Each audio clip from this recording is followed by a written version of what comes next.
Hi, colleagues, and welcome to the next episode of DINCast, where we're going to be exploring the people issues within the current crisis. And I'm delighted to be joined by Shereen Daniels, founder and managing director of HR Rewired. So this episode is basically to look at how organizations and leaders are dealing with the people issues within their organizations in the current crisis, to give you some insights into what are the right things to do, the kind of things to avoid. Okay then, Shereen, thank you so much for taking part in this episode. Would you like to tell us a little bit about yourself, please? Yeah, you can. So first thing I always like to say is I'm a mum of two. So I have two children, an almost 12-year-old and an almost 2-year-old. And I'm also, as you said, managing director of HR Rewired. So HR Rewired is a strategic HR company. And basically what we do is just help businesses work out what they need to hit their business objectives. So it's about having people with the right capabilities, with the right skills in the right roles, but also having a framework around it that allows businesses to be able to objectively assess for that. So that's what we do. And where have you sort of previously worked in organizations? Gosh, so my background predominantly is retail and hospitality. So in my former life, used to run the UK HR team for Cafe Nero, have worked for Green King, Carphone Warehouse, Gala Coral. My first role in HR was for an international risk management company. So my first job was in the Middle East, looking after Iraq, Afghanistan, and Kuwait and Jordan is my first job. So yeah, very random. So you're a very experienced HR professional. So what are your sort of initial thoughts on the way leaders and organizations are responding to the current crisis? I think you've got, like anything, a third, a third, and a third. So I think you've got a third of businesses that are still in what I would call an extended panic mode. So there's definitely a sense of waiting for government information, waiting to see what's happening, and then deciding how to respond.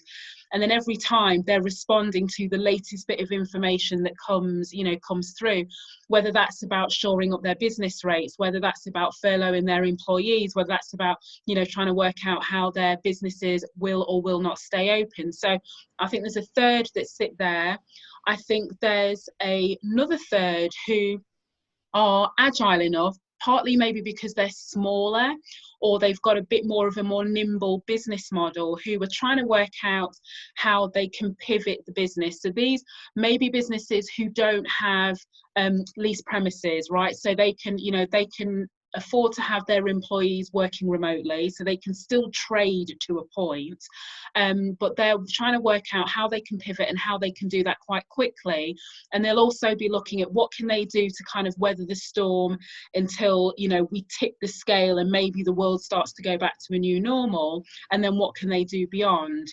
And then I think you've got another third of businesses who the impact hasn't been as catastrophic as it has been for the high street retailers or hospitality, for example.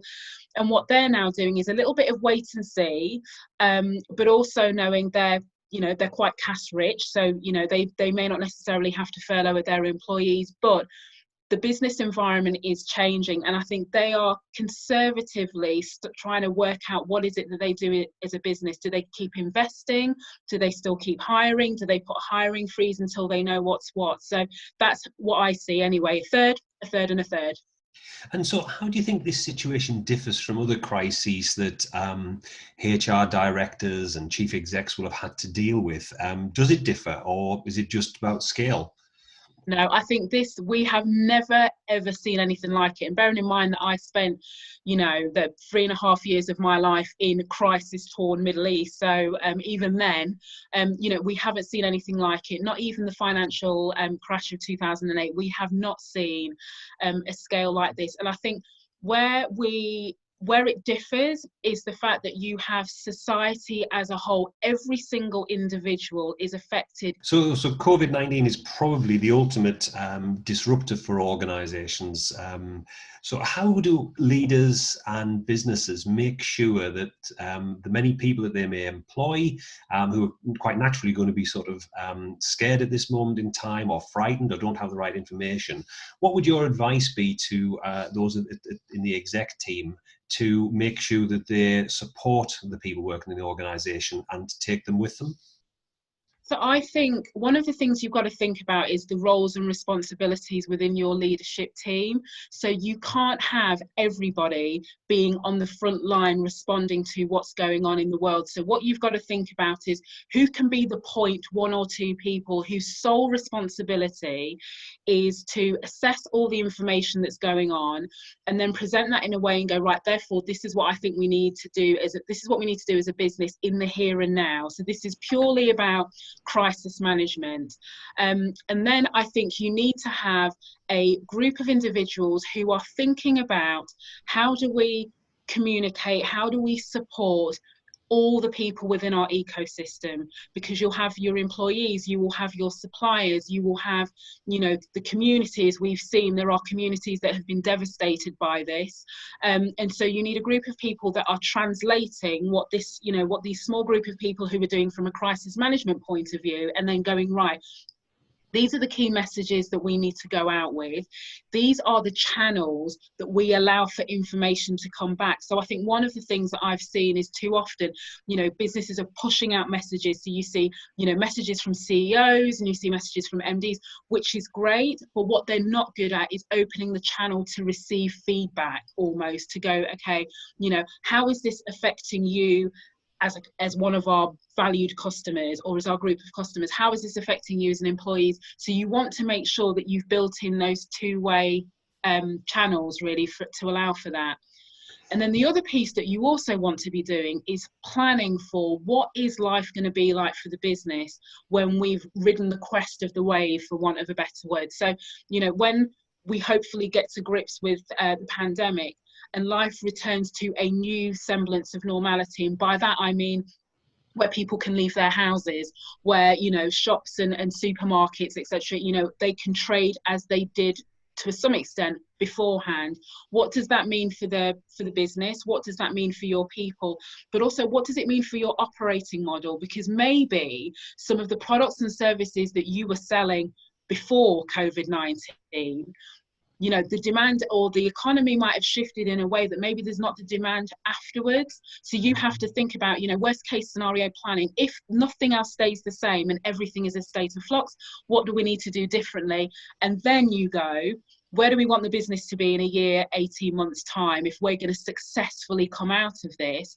And then you work backwards to go, what does this mean for our team? So what does it mean when they immediately come back? What's going to be the bedding in period? How are we going to reintegrate people back into the business?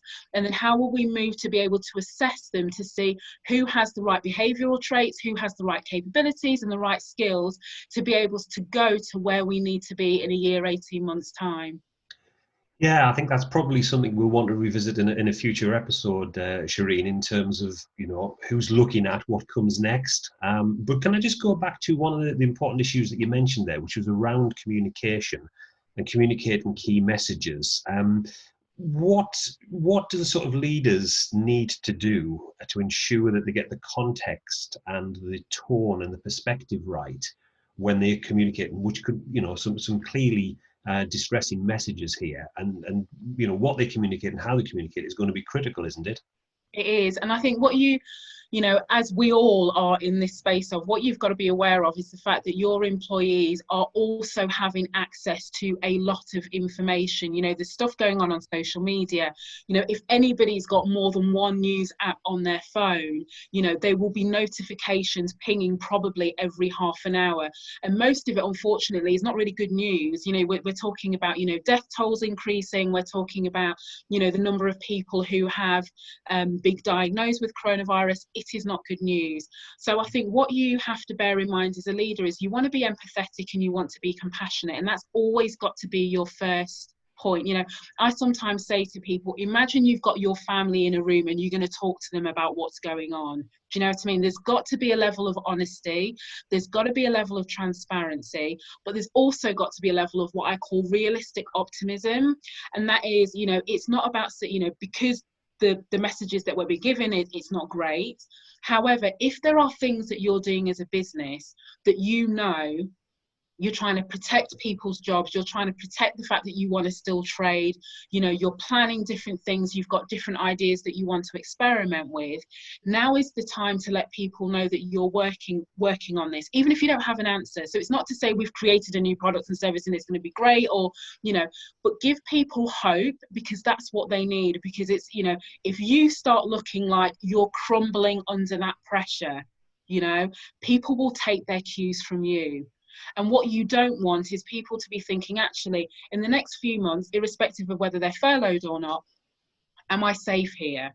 You know, because they will be looking at the leaders to go, will I follow you? Because if you tell me, you might not be able to guarantee that it's all going to be okay, but if you're telling me that you are doing everything you can to protect the business, and you're helping me understand what you are doing, so you're not just putting the full stop at the end of we're doing everything we can and then you're moving on, I think that makes a massive difference. But the flip side is you don't want to be too optimistic. So you don't want to be too overconfident and be like, oh, you know, it's going to be fine, and we've weathered the storm before, you know, because that is incongruent with the messages that are, and what's going on around. And just remembering really that some people unfortunately may have lost close friends, family members. They will be dealing with a world of struggle with being at home with the kids for some people, and that's a nightmare if you've got really young children. And, you know, even little things like telling everybody to be on a call at 10 o'clock in the morning and a whole team call. Do you know what? Some people can't do that because the kids are playing up, and so they get stressed thinking about the fact that they can't get on the call, but they know being on the call is seen as, you know, them part and parcel doing their job, you know. So you've got that whole managing of performance and clarity of expectation to also come as a byproduct of the communication. People have to know what the lay of the land is, even so you have to try and give them certainty as much as you can control. So you've picked up on another really good point there, Shereen, about stress and personal well-being. And I obviously think this is going to be critical as we go through this, that, you know, we've got no reference point, so therefore it's difficult to sort of say this is what is going to sort of come out.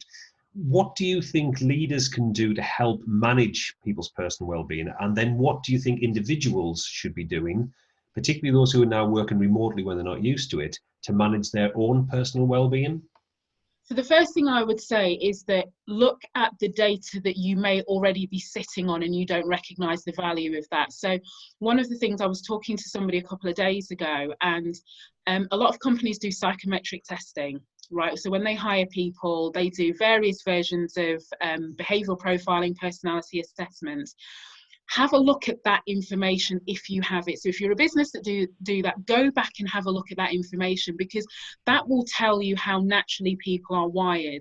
And the reason why I say that is because one size doesn't fit all. So there will be some people who can cope being in what I call the same four walls, with relative routine, with maybe not having as much social contact, because they're actually wired to get their energy from silence. So whilst the situation outside is challenging, they don't have freedom of choice, they're not going to see the same level of stress levels as somebody who gets their energy from being around people. So these are the people that love the open plan office, they love the water cooler chats, they love going out to lunch with people, they love being part of the team, they love the face-to-face contact. And you're forcing people for those people who are having to close off a lot of social contact, not only from work, but also the friends and family. So they're not even getting what I call the rays of sunlight elsewhere. They might potentially find it an issue. You may also have people that suffer from mental health challenges, anxiety anyway, and all of this potentially could exacerbate it. Or equally, if some of those mental health issues are actually due to stresses of their job at work, you might also find the reverse. You might find that people have leveled out at home because they may not have the interactions, or they may not have the level of stresses that they traditionally would have in the office. So they've been a bit insulated.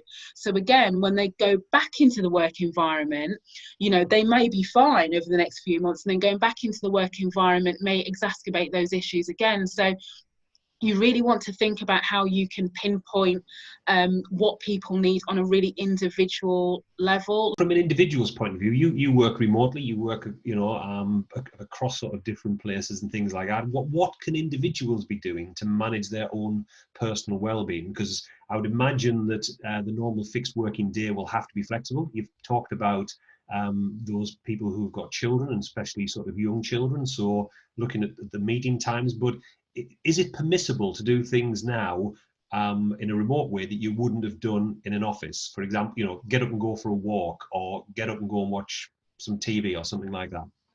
Yeah, I think what I would always say to people is, even if you haven't had the benefit of being what I call formally profiled, right? So whether you haven't done Myers-Briggs or Insights or, any of these things, instinctively, we all know how we like to work, and we all know when we're left to it and nobody is distracting us, whether that's in the office or at home, we have a certain work pattern that means we are as productive as we can be.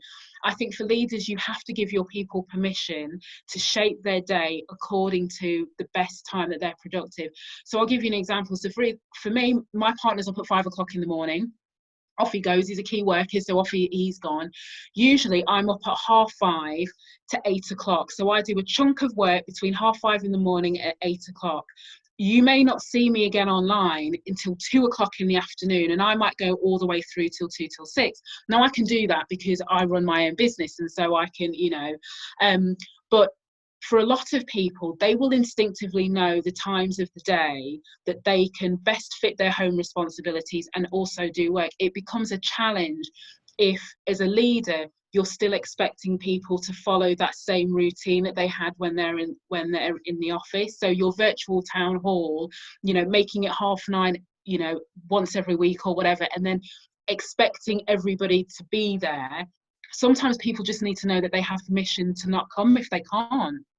Do you know what I mean? It's as simple as that. Just give them permission and say, you craft your day. I will measure you on output. And this is for some of those really traditional leaders who are not used to measuring people on output. This is when it really comes into, your own. And I think this situation also really exposes what I call quite weak leadership. And when I say it's weak leadership, what I mean is they're relying on very traditional factors to determine whether somebody's working, how hard they're tapping on a keyboard, whether they're in the office at 9:05, when you're walking past to get your coffee. All of these really what I call old school approaches to determining who's doing a good job and who isn't has got to change. And then sometimes that means the leaders have to think differently about how they behave as well. Okay, and then final question. I don't know whether we can finish on a positive note around this. We've had conversations before about where the future of work is going, and clearly the virus situation has forced organisations to make some rapid decisions. And as I say, we're all working in a different way now. So, in your view, could you sort of sum up what you think are going to be the permanent changes that we won't be going back to, and some of the areas that actually we will be going back to, because life has changed. I've heard a lot about life has changed forever.